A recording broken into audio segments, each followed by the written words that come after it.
Good evening student, আশা করি সকলে ভালো আছো। আজকে শিখব ক্লাস 9-এর কোর্সে দেখি 10.1। আর যদি ভিডিও প্রথম হয়ে থাকো তাহলে লাইক সাবস্ক্রাইব করে ভিডিওটি শেষ পর্যন্ত দেখতে থাকো। অমলবাবু একটি ছবি 20% ক্ষতিতে বিক্রয় করলেন, কিন্তু আরও 200 টাকা বেশি মূল্যে বিক্রয় করা 5% লাভ করতেন। তিনি ছবিটি কত মূল্যে কিনেছিলেন তা হিসাব করি। তাহলে ছবিটা কত মূল্যে কিনেছে সেটাই তোমাকে বার করতে হবে। ধরি ছবিটি কিনেছিলেন, ধরি ছবিটির ক্রয় মূল্য সমান x টাকা। এটা হচ্ছে 5-এরটা। ধরি ছবিটির ক্রয় মূল্য x টাকা। তাহলে কী বলেছে? প্রথমে বলেছে 20% ক্ষতি। 20% ক্ষতি মানে তাহলে বিক্রয় মূল্য কম হবে, ক্রয় মূল্য বেশি হবে। তাহলে 20% ধরো ক্ষতি, 20% ক্ষতি হলে, ক্ষতি মানে কি? বিক্রয় মূল্য তাহলে কম হয়েছে। তাহলে 100 টাকা ক্রয় মূল্য হলে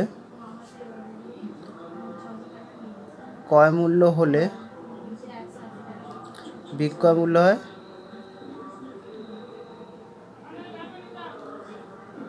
মূল্য হয় 80 টাকা। যেহেতু 20% ক্ষতি হয়েছে তাহলে 100 টাকা ক্রয় মূল্য হলে বিক্রয় মূল্য 80 টাকা।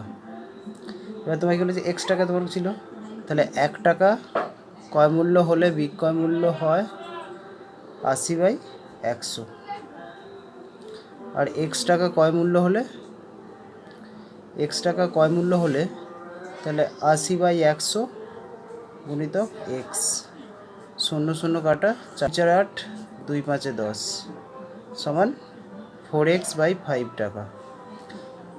তাহলে 20% ক্ষতি হলে জিনিসটার বিক্রয় মূল্য হবে কত? 4x/5 টাকা। এবার কী বলছে? 5% লাভ। এবার 5% লাভ হলে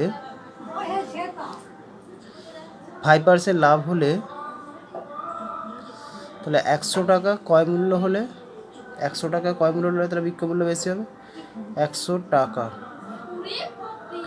100 টাকা ক্রয় মূল্য হলে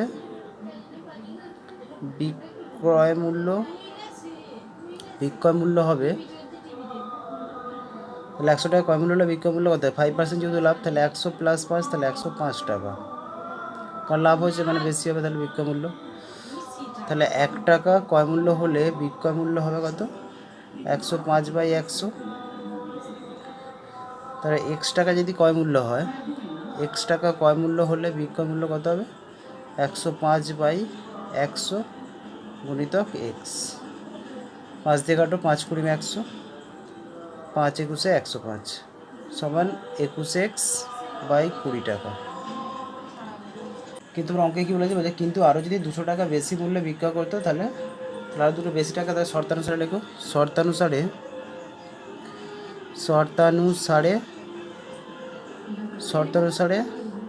তাহলে 21x/20 মাইনাস 4x/5 সমান 200। তাহলে ওটা লসাগু করলে কী হয়? লসাগু করলে 20 হয়, 20। লসাগু করলে 20 হলো, 20 তাহলে 21x হলো, মাইনাস 5 4 20, 4 4 16x সমান 200। তাহলে 21 থেকে 16 বিয়োগ করো, 21 থেকে 16 বিয়োগ করলে 5x ইকুয়াল টু 20 টাকা এদিকে পাঠিয়ে দাও।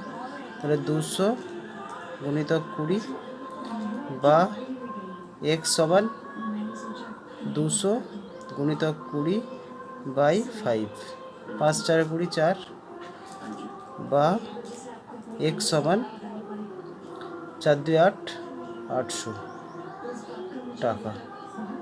প্রশ্ন করেছিল ছবিটি কত টাকা মূল্যে কিনেছে, তাহলে ছবিটি 800 টাকা মূল্যে কিনেছে। আশা করি সকলে বুঝতে পেরেছো।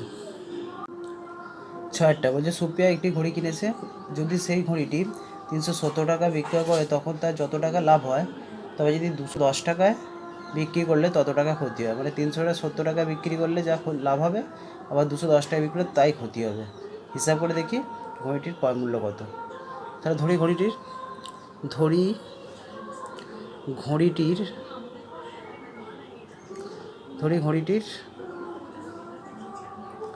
ক্রয় মূল্য সমান এক্স টাকা। ধরে এই ঘড়িটা তাহলে এক্স টাকা কিনেছিল। এবার কি বলেছে, যদি 370 টাকা বিক্রি করে যত টাকা লাভ করে, তাহলে 370 মাইনাস এক্স। আবার বলছে যদি 210 টাকা লাভ করে তত টাকায় ক্ষতি হবে, তাহলে এক্স মাইনাস 210, কারণ এক্সটা হচ্ছে তখন বড় হয়ে যাচ্ছে বিক্রয় মূল্যটা, যেহেতু ক্ষতি হয়ে যাচ্ছে তখন তাহলে ক্রয় মূল্য বড় হয়ে যাচ্ছে, বিক্রয় মূল্য ছোটো হয়ে যাচ্ছে, সেই জন্য এক্স মাইনাস। আর যেহেতু এটা লাভ করছে, লাভ করার মানে বিক্রয় মূল্যটা বেশি হয়ে যাচ্ছে, ক্রয় মূল্যটা কম, কারণ ক্রয় মূল্য তুমি এক্স ধরেছো, তাহলে বিক্রয় মূল্য থেকে ক্রয় মূল্য বিয়োগ। আর ইজুকাল টু যেহেতু 200 টাকা বিক্রি করলে তার ক্ষতি হবে, তাহলে ক্রয় মূল্যটা বেশি আর বিক্রয় মূল্যটা কম, তাহলে এটা বিয়োগ।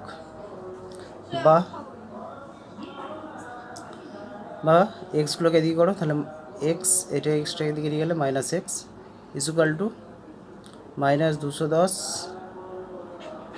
মাইনাস 370, বা মাইনাস 2x সমান মাইনাস 580, 580 মাইনাস 580, মাইনাস মাইনাস কাটা, বা x সমান 580/2, 2 দিয়ে কেটে দাও, 2 দিয়ে কাটো, 2 2 4, 2 9 18, 0 সমান x সমান 290।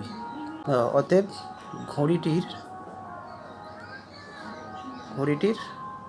ক্রয় মূল্য হবে, কারণ ক্রয় মূল্য জেনেছিলাম না, ক্রয় মূল্য হবে 290 টাকা। আশা করি সকলে বুঝতে পেরেছো। আর যদি ভিডিওটা ভালো লাগে লাইক সাবস্ক্রাইব করে বেল আইকনটি অন করো, যাতে পরবর্তী এই ধরনের ভিডিও তোমার কাছে প্রথম পৌঁছায়।